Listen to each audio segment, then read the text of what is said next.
Ah, you bitch. What about now? It's time to rock with the biggity buck bumper. What about now? It's time to rock with the biggity buck bumper. Bump to the bump to the bump to the bass. Bump to the bump to the bumper. Bump to the bump to the bump to the bass. Bump to the bump to the. Hey TCB faithful, this is one half of Team Crossbody here, the final boosh, and today I'm going to be reviewing everybody's golf Hotshots for the PS5. My earliest memories of the Hotshots series was on a PS1 demo disc. Fun, but never really stuck out to me as a kid. Still, I always had this weird fascination with golf. Fast forward a few years and a few golf games later, and I reconnected with the series during COVID with everybody's golf for the PS4. Despite some gripes like the first open world and clunky club leveling, I loved it, and I felt like it was a perfect send-off for the franchise. In the meantime, I dabbled into older hotshot entries, oddballs like Swingers Golf, realistic sims like PGA, and even successors like Easy Come Easy Golf. But what I really ever wanted was a return to the PS2 era peak. Now 8 years and the dev change later, everybody's golf hotshot is finally here. Is it the revival I was hoping for, or just nostalgia bait in shiny HD? Let's find out. Ooh, that's quite a crosswind, huh?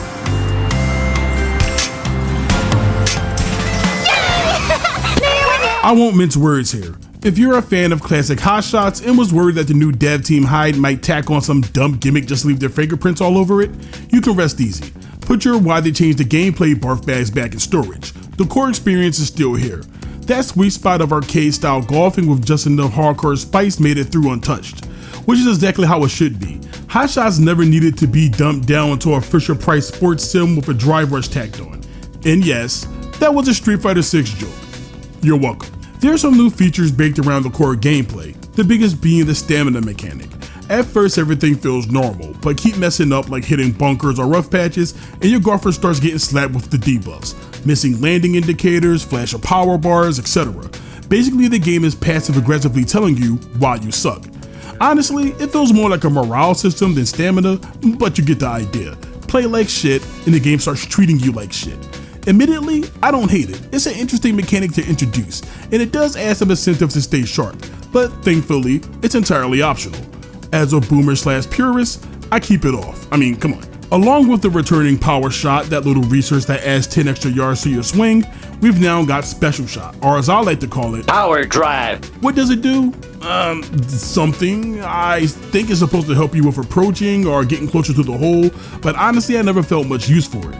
Like the stamina thing is optional, and it doesn't mess with the core gameplay, so who cares? Besides, my approach game is already filthy. Wait, was that the same footage? Special shots unlock through golfer loyalty, which ticks up as you play with them in clear events. I think you hit it around level 8 or around 10, but here's the kicker, I didn't even notice this whole extra shot system until writing the script, so yeah, my bad. Caddies also grow to trust their golfers, which also unlocks perks and other things. Also, and correct me if I'm wrong here, all 30 of you watching this, but I think increasing the bond between your golfer and caddy might make them less useless with advice. Like instead of the usual, I don't know dog, figure it out, they'll actually give you something resembling real input when you're confused about a putt. Progress, I guess. Circling back to the point of sticking with just one golfer long enough until you unlock the next stronger guy, here's another new feature. You can now feed your characters food to boost their stats. Yeah, we're basically EV training golfers now. Stuff their face with cakes and random assorted dishes and you'll get a slight boost to one of their 5 stats, which helps keep your favorite character from getting power crept. Not sure how to feel about this one. On one hand, it's cool. If you like a particular golfer, you can just invest in them and keep them relevant. On the other hand, what's stopping you from creating a literal god who makes everyone else irrelevant? The whole system feels a little contradictory. Granted, I haven't abused it enough to know if you can max out stats, but it's definitely something worth side-eyeing. That said, between the stat feeding, loyalty perks, caddy buffs, gear choices, and the new utility clubs to fine-tune your game further, there's a lot more customization here than normal, and that's an overall net positive in my book. even if it does sometimes feel like I'm running a golf-themed child garden. And honestly, the more I say it, the more I like it. If you don't care for the Jabba the Hutt system, you don't have to touch it. It's totally optional. That said, I do feel like the two base characters are a little weaker compared to other beginner class golfers, probably because the devs expected you to fatten them with cheap food buffs. But hey, maybe that's just me. Now, just because the devs decided not to nuke the gameplay doesn't mean they got everything right. It's nothing too crazy, thankfully, but I'm still gonna bitch about it. First up, the camera. The default angle was awkward for like no reason. Look at this. Don't you think being able to see what's ahead in a golf game was kind of important? Using this view had me second guessing every shot, messing with my depth perception and wondering if trees were in the foreground or the background. It's a mess. I clenched my ass on every shot. Do yourself a favor, switch your default camera to 2 or 5. Your cheeks would thank me. Only keep that view if you think the workout is needed. Going back to loyalty real quick, as established, leveling golfers here unlocks new features for that character, and that's my main gripe with the progression so far. Loyalty isn't just for costumes and minor buffs like on the PS2. Here it determines what mechanics your character actually has access to. Without a high enough loyalty level, you miss out on some of the serious signature moves like Super Spin or Rising Shot. This discourages trying new characters and basically nudges you more towards finding one favorite. Honestly, these mechanics should have been inherent to the game from the start, like they were before, so you can just, play the damn game. I can't quite put my finger on it, but the aiming feels clunky. Maybe the shot measurements are off or something. It's nothing you can't get used to, but it feels off. The shot meter has also been tweaked so that perfect shots are much rarer. The perfect impact zone is super thin and it feels like you only have about 1 or 2 frames to actually land it. Again, it's not the end of the world, just get good. Once I got used to it, I started landing perfect shots fairly often, but just because I can, doesn't mean I like it. I just hate the design of the shot meter in general. I don't like the idea of having to squint at a tiny sub bar while taking my eyes off the other. You know, the one where I have to time for power and accuracy? It just bugs me. Just put all the information on one bar like it always is. Let me know if this one is just me, because I don't think it's just me, because the characters feel like they just won't shut the fuck up. I take a couple of seconds to make sure I'm not aiming for a bunker, rough, or a hill, or anything actually bad, and the caddy keeps asking me, "Are you okay? Are you okay?" Bitch, I'm fine, I'm just playing golf. Your golfer also keeps shouting random crap, and that actually cost me some important shots that could have led to birdies. The old PS2 game had characters bantering while you played for sure, but it was quiet enough to follow without distracting you, because golf. Nope, not here, dog. It's all constantly, go ball, while you're trying to focus on the shot. Plus, I'm playing as the character, so why is she screaming? Just add a talk button for all that. Lastly, and admittedly this is not my area of expertise, so correct me if I'm wrong 30 people, but why is the frame rate such ass? While aiming shots, the game feels like it dips below 60 FPS, which could explain why the aiming feels so clunky in the first place. And when using the 3-tap system, there's a noticeable amount of lag when trying to nail those perfect shots. Why? I played those Vita Hotshots games, and they barely suffer from this. And those games came out over 10 years ago on way weaker hardware. This crap needs to be patched. Looking good. Brilliantly executed. Okay. I'm just gonna rip the bandage right off and be honest with y'all. I think this game is fucking ugly. Okay, maybe that's harsh, but what am I supposed to think when titles over 10 years old have better looking character models and courses? This shit looks like a Switch game. No, Switch 1. I get it, the PS3 entries went with this more anime style characters and dished the more unique caricatures of the PS2 era, but even those still look good compared to this. Here, characters look like they crawled out of some random Chinese gacha game. Courses have flat, lifeless lighting, and the whole thing looks like my cousin's Unity project from 2014 that he threw together in a weekend. Truly a masterclass in blandness. I heard people complaining about AI generated trees or something. Who cares? They're trees. I'm all for not wasting time placing thousands of those little bastards down by hand. Work smarter, not harder. The bigger problem comes that the game just lacks any real personality in my opinion. Look, I'm not sure if everyone's going to agree with this, but all these games play the same. Shocker, I know, with minor tweaks or problems between each entry. And that's fine by me. I mean, how many ways can you make a golf game fresh when most of the gameplay was basically nailed down 4 to 5 games ago? That said, the Hotshots series did a fantastic job of disguising this problem with personality. The quirky characters made them fun to unlock. Sure, some, and I mean some of them came off as a little minstrel showy, but you were only offended if you couldn't roll with the punches of these kind of harmless jokes. Even in later games, when the personality faded a bit, it wasn't completely gone. Here, forget it. Characters share the same animation like they're all the same skin of each other, and that's unforgivable, maniac-like decision making to me. Recycle animations are everywhere, and you think if the gameplay, mediocre graphics, and bad sound mixing were already handled, the devs could at least give each character some distinctive moves. Too much to ask in 2025 at a $40 price tag, I guess. It comes off as lazy, especially since a lot of these characters are returning from previous titles. The work was literally already done for you.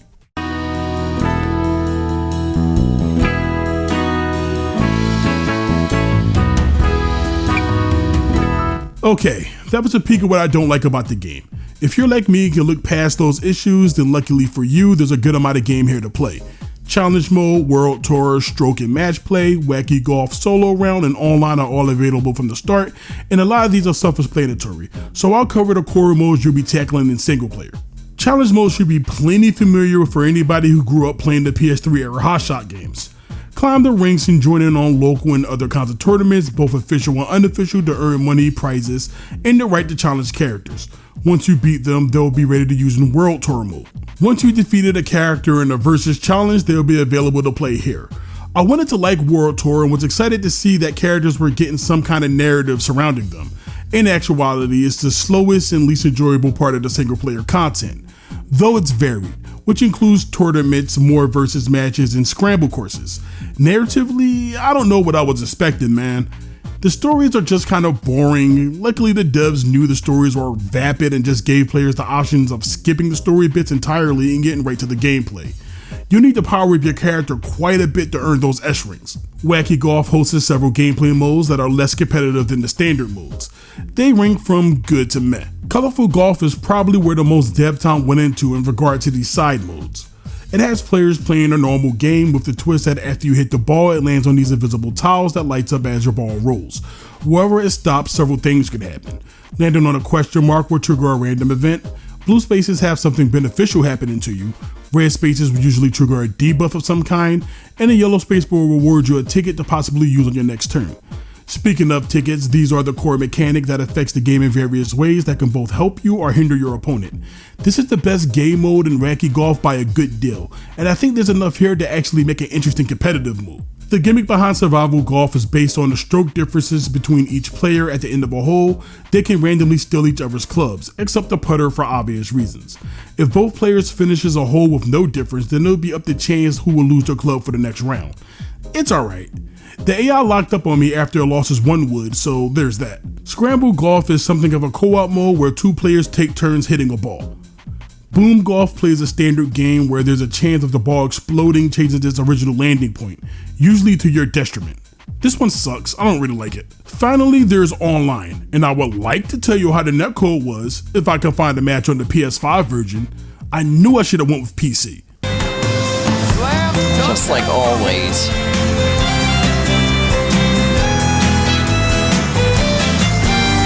All in all, Everybody's Golf Hotshots isn't the shining return to the series I dreamt about. The gameplay is still absolutely there, and outside of a couple of hiccups of varying degree, I could recommend this game based on that fact alone, especially with the more than fair price point. At least in my opinion. But there's a lot more to the game than just gameplay, and to me, that's where this game almost faceplants. Its charm and personality. It isn't completely devoid of it, but the hollowness can still be felt, and it harms the experience. Everybody's Golf Hotshots still plays like Hotshots, if by that you mean it swings the club, hits the ball, and kinda shrugs its way through the motions. Who needs charm, personality, or polish when you've got golf, right? We here at TCB awards Everybody Golf Hotshots a 3 out of 5. Some of the pros include the core gameplay still remaining very much intact. Although you can argue the game could be $30, $40 is still a reasonable price for it. Optional mechanics such as the stamina and stat feeding don't feel like they interfere too much if you don't want them to, although I absolutely can be wrong if you want to gain those S ranks. And this game does offer way more customization than past entries through loyalty perks, utility clubs, gear choices, etc. With the cons, although this isn't the ugliest game I've ever seen, I believe in my heart of hearts that it is a step down from most of the games in the series. It also suffers from a very bland art direction. The performance can be spotty across the board. Voice lines are annoying and the game suffers from sound mixing issues. Loyalty gating locks fun mechanics behind grinding. Recycle animations and a general lack of personality with its characters.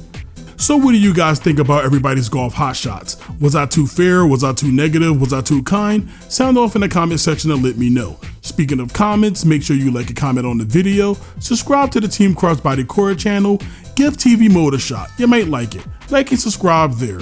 Do all the things to help small channels grow. This was the final Boosh, and I'll see you next time.